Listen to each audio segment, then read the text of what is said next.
The luxury steamship RMS Titanic sank in the early hours of April 15, 1912, off the coast of Newfoundland in the North Atlantic after sideswiping an iceberg during its maiden voyage. Of the 2,240 passengers and crew on board, more than 1,500 lost their lives in the disaster.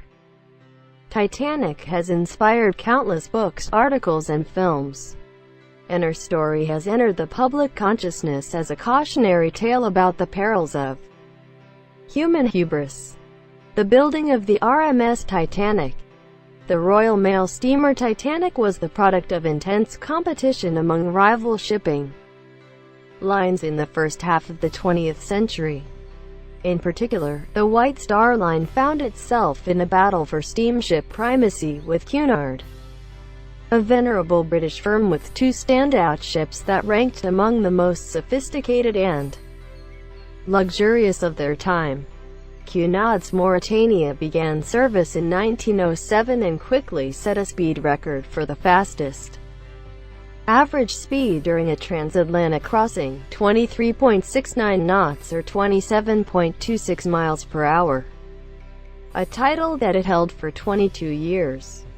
Cunard's other masterpiece, Lusitania, launched the same year and was lauded for its spectacular interiors. Lusitania met its tragic end on May 7, 1915, when a torpedo fired by a German U-boat sunk the ship, killing nearly 1,200 of the 1,959 people on board and precipitating the United States' entry into World War I. The same year that Cunard unveiled its two magnificent liners, J. Bruce Ismay, chief executive of White Star, discussed the construction of three large ships with William J. Perry, chairman of the shipbuilding company Harland and Wolff, part of a new Olympic class of liners. Each ship would measure 882 feet in length and 92.5 feet at their broadest point, making them the largest of their time. In March 1909, work began in the massive Harland and Wolff shipyard in Belfast, Ireland, on the second of these three ocean liners, Titanic, and continued non-stop for 2 years. On May 31, 1911, Titanic's immense hull, the largest movable man-made object in the world at the time, made its way down the slipways and into the River Lagan in Belfast. More than 100,000 people attended the launching, which took just over a minute and went off without a hitch. The hull was immediately towed to a mammoth fitting-out dock where thousands of workers would spend most of the next year building the ship's decks, constructing her lavish interiors and installing the 29 giant boilers that would power her two main steam engines. Unsinkable, Titanic's fatal flaws. According to some hypotheses, Titanic was doomed from the start by a design that many lauded as state-of-the-art. The Olympic-class ships featured a double bottom and 15 watertight bulkhead compartments equipped with electric watertight doors that could be operated individually or simultaneously by a switch on the bridge. It was these watertight bulkheads that inspired Shipbuilder magazine, in a special issue devoted to the Olympic liners, to deem them practically unsinkable. But the watertight compartment design contained a flaw that was a critical factor in Titanic's sinking. While the individual bulkheads were indeed watertight, the walls separating the bulkheads extended only a few feet above the waterline, so water could pour from one compartment into another, especially if the ship began to list or pitch forward. The second critical safety lapse that contributed to the loss of so many lives was the number of lifeboats carried on Titanic. A mere 16 boats plus 4 Engelhart collapsibles could accommodate just 1,178 people. Titanic could carry up to 2,435 passengers, and a crew of approximately 900 brought her capacity to more than 3,300 people. As a result, even if the lifeboats were loaded to full capacity during an emergency evacuation, there were available seats for only one-third of those on board. While unthinkably inadequate by today's standards, Titanic's supply of lifeboats actually exceeded the British Board of Trade's requirements. Passengers on the Titanic created quite a stir when it departed for its maiden voyage from Southampton, England, on April 10, 1912. After stops in Cherbourg, France, and Queenstown, now known as COBH, Ireland, the ship set sail for New York with 2,240 passengers and crew, or souls, the expression then used in the shipping industry, usually in connection with a sinking, on board, as befitting the first transatlantic crossing of the world's most celebrated ship. Many of these souls were high-ranking officials, wealthy industrialists, dignitaries and celebrities. First and foremost was the White Star Line's managing director, J. Bruce Ismay, accompanied by Thomas Andrews, the ship's builder from Harland and Wolff. Absent was financier J.P. Morgan, whose International Mercantile Marine Shipping Trust controlled the White Star Line and who had selected Ismay as a company officer. Morgan had planned to join his associates on Titanic, but cancelled at the last minute when some business matters delayed him. The wealthiest passenger was John Jacob Astor IV, heir to the Astor family fortune, who had made waves a year earlier by marrying 18-year-old Madeline Talmadge Force, a young woman 29 years his junior, shortly after divorcing his first wife.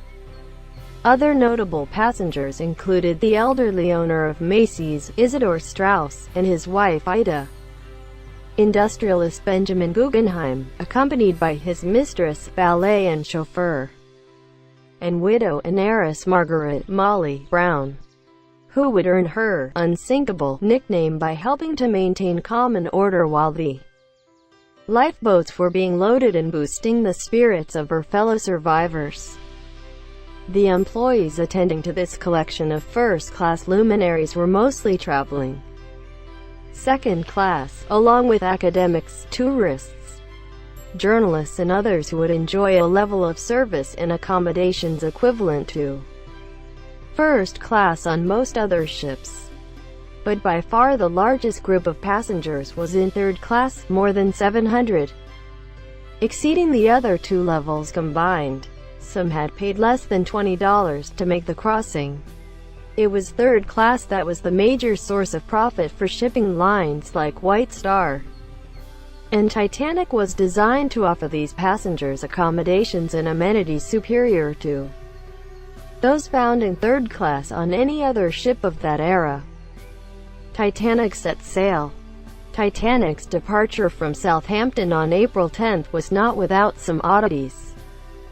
A small coal fire was discovered in one of her bunkers, an alarming but not uncommon occurrence on steamships of the day. Stokers hosed down the smoldering coal and shoveled it aside to reach the base of the blaze. After assessing the situation, the captain and chief engineer concluded that it was unlikely it had caused any damage that could affect the hull structure, and the stokers were ordered to continue controlling the fire at sea. According to a theory put forth by a small number of Titanic experts, the fire became uncontrollable after the ship left Southampton, forcing the crew to attempt a full-speed crossing, moving at such a fast pace they were unable to avoid the fatal collision with the iceberg. Another unsettling event took place when Titanic left the Southampton dock. As she got underway, she narrowly escaped a collision with the America Line's SS New York. Superstitious Titanic buffs sometimes point to this as the worst kind of omen for a ship departing on her maiden voyage.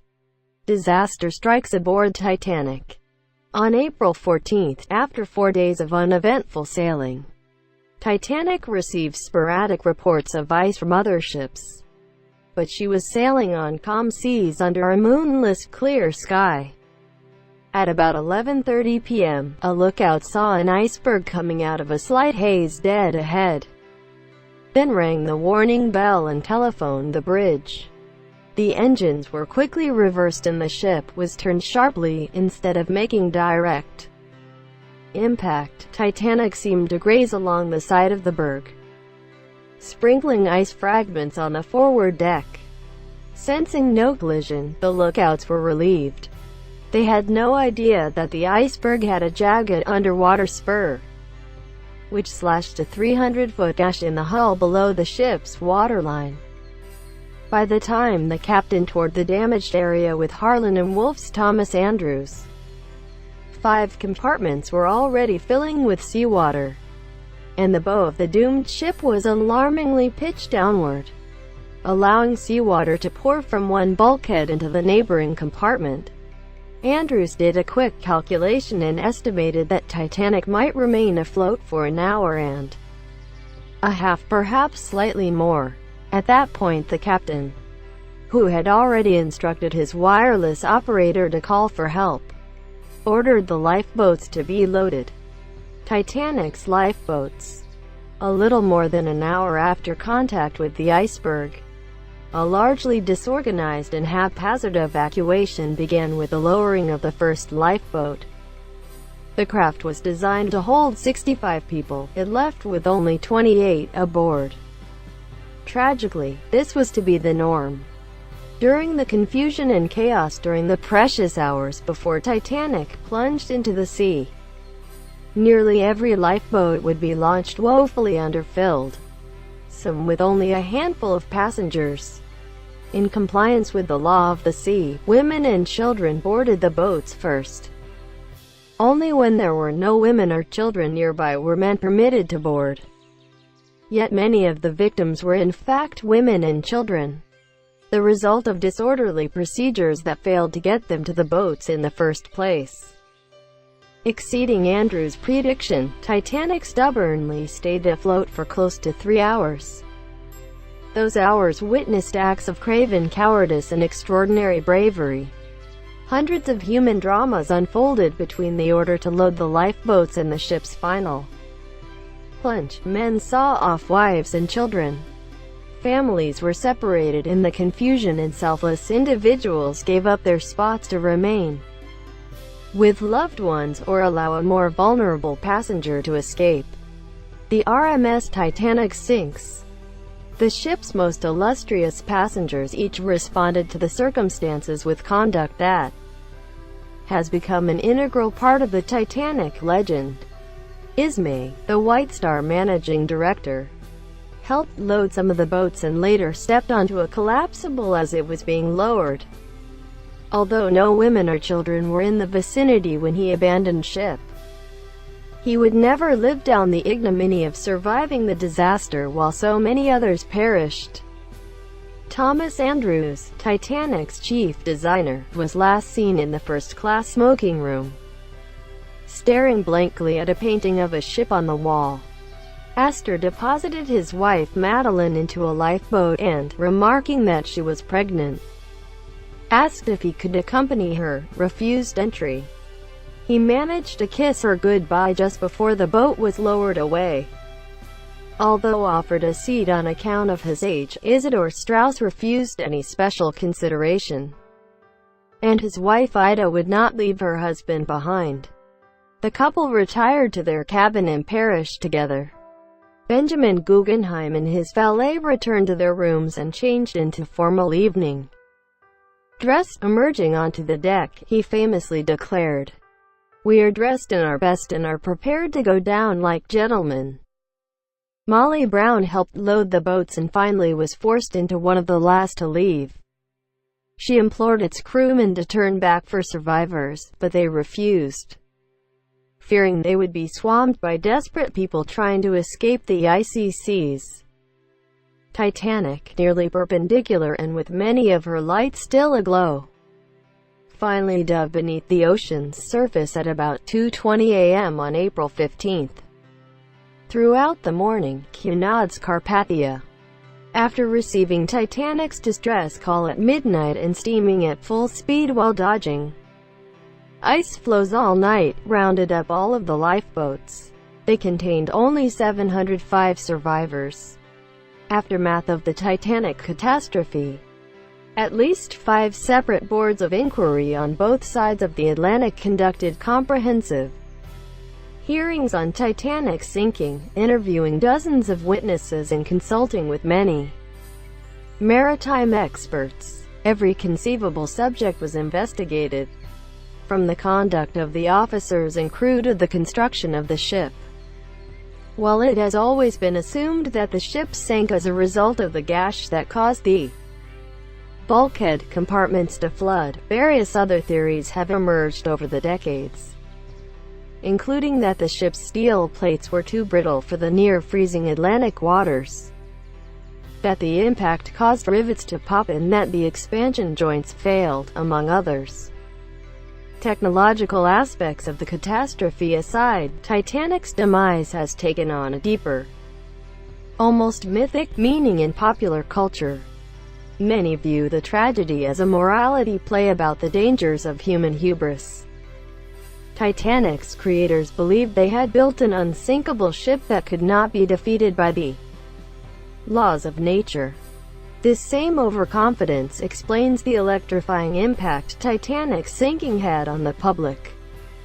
When she was lost, there was widespread disbelief that the ship could possibly have sunk, and due to the era's slow and unreliable means of communication, misinformation abounded. Newspapers initially reported that the ship had collided with an iceberg but remained afloat, and was being towed to port with everyone on board. It took many hours for accurate accounts to become widely available, and even then people had trouble accepting that this paragon of modern technology could sink on her maiden voyage, taking more than 1,500 souls with her. The ship historian John Maxstone Graham has compared Titanic's story to the Challenger space shuttle disaster of 1986. In that case, the world reeled at the notion that one of the most sophisticated inventions ever created could explode into oblivion along with its crew. Both tragedies triggered a sudden collapse in confidence, revealing that we remain subject to human frailties and error. Despite our presumptions of technological infallibility,